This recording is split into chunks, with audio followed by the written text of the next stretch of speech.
Hey everyone! For the first time I saw the new gear in Season 4 of AOT, I knew I had to learn more about it. So here is everything you need to know about the new omnidirectional mobility gear.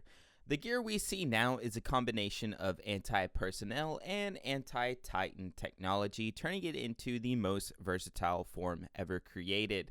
The original gear was all connected from the hips down. This was necessary to give the Recon Corps the most agility while going for a Titan's nape. By having everything towards their center of mass, they were able to fly around the Titans with the most accuracy.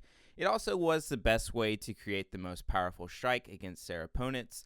Unfortunately, this method would never work on the Marley Nation, being that they would be fighting against humans and trained titans. Because of this, they decided to go into a different route, adopting the upper body build that connects to the individual's back. This was originally used for a special division in the military police guard.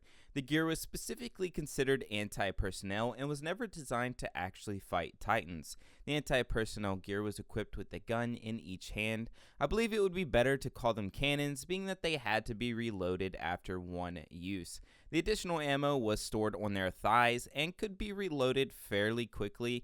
The bullets were very powerful, allowing the user to get a kill as long as they hit anywhere near vitals. Although it was powerful, it had poor penetration, making it terrible against titans, thus being obsolete for the battle coming up. The Survey Corps was in a huge bind. They desperately needed gear that could do both, or their chances at a successful Marley invasion were slim to none. Luckily, due to some of the connections from the outside world, they were able to create a seemingly perfect setup. The new omnidirectional mobility gear was equipped with steel blades, as well as two pistols that could hold well over one round. The containers holding the blades were also slimmed, reducing the overall weight, allowing for an additional feature. They could now use thunder spears, which were first seen in Season 3 to destroy the armored Titans' defense. It seems like thunder spears are now the desired way to defeat titans and are a standard issue in the Survey Corps.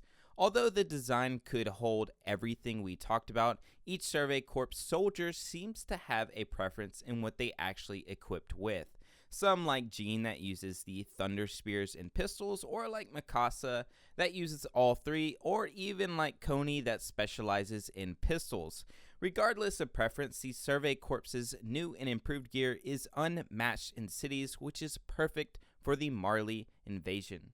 The sheath of the blades haven't just been slimmed down, but also flipped upside down, having the equipable blades pointing towards the ground as opposed to the original design that points more horizontal. Apparently there are slits that run along the sheath that allow for an easy switch from pistols to blades, but if I'm being honest, I really don't see how that's possible.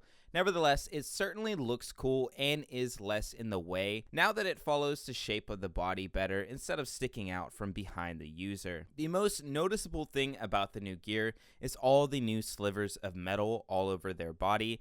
The top pieces of metal that we see are specifically there to guide the wire from their back all the way to the gun that fires it out. It keeps everything stable on their body. Everyone is also equipped with a pretty thick piece of steel covering their vitals. Sadly, the only person that doesn't use the breastplate is Sasha, and she pays dearly for it. Every other female soldier is wearing the breastplate, so I'm not sure on the specific reason why she chose not to, other than just preference. The lower half of their body is also enforced with the same style of metal, which I can only assume helps with the harsh landings by strengthening the thighs, knees, and calves with steel braces.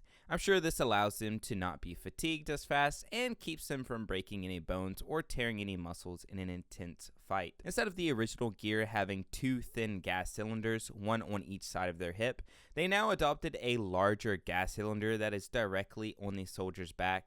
This allows for better mobility, and it also centers out the weight much better than having heavy cylinders on your hips. Although it was never mentioned if the new omnidirectional gear was difficult to master, we can only assume it must have been a huge difference from all the other equipment they have used before. I'm sure they had to start from square one, learning to master the subtleties of switching from a blade to a gun in combat, or even being able to move around due to the wires coming more from their arms now than coming from their hips. Not to mention the gas that they use to propel themselves is now on their back instead of their waist. They also would have needed to train with the Thunder Spears, being that they are so large, it would be necessary to learn how to maneuver with such massive explosives on their arms. On a side note, Levi, Mikasa, and Sasha are the only ones I believe that still use the traditional omnidirectional mobility gear, but they do have the new suit that could potentially house the newer setup. That's why I'm confused as to why Sasha wasn't wearing the extra piece of armor, being that her suit definitely could have supported it, which leads me to one of the questions I have for you guys. One of the things that I genuinely don't know what it is used for are the hoses connected to the metal caps on the Survey Corps' shoulders. Apparently, these tubes meet right above the breastplate, connecting to one another. The only guess I have is that it has something to do with the protective gear in the front. I only say that because I noticed Sasha doesn't have these shoulder caps. Maybe the breastplate stores additional gas, or maybe the plate is pressurized similar to an unopened soda can, causing it to be more durable or lightweight or whatever. I'd love to see what you guys think in the comments below because I am truly stumped. That's about it for the video. I have really enjoyed this season so far, and honestly, I have no idea what's going to happen in these last few episodes. If you like these types of videos, let me know in the comments below. I really enjoyed making it, so expect more stuff like this. Don't forget to subscribe if you haven't already. I have a Discord if you lot are interested, and I will see you weebs when I see you.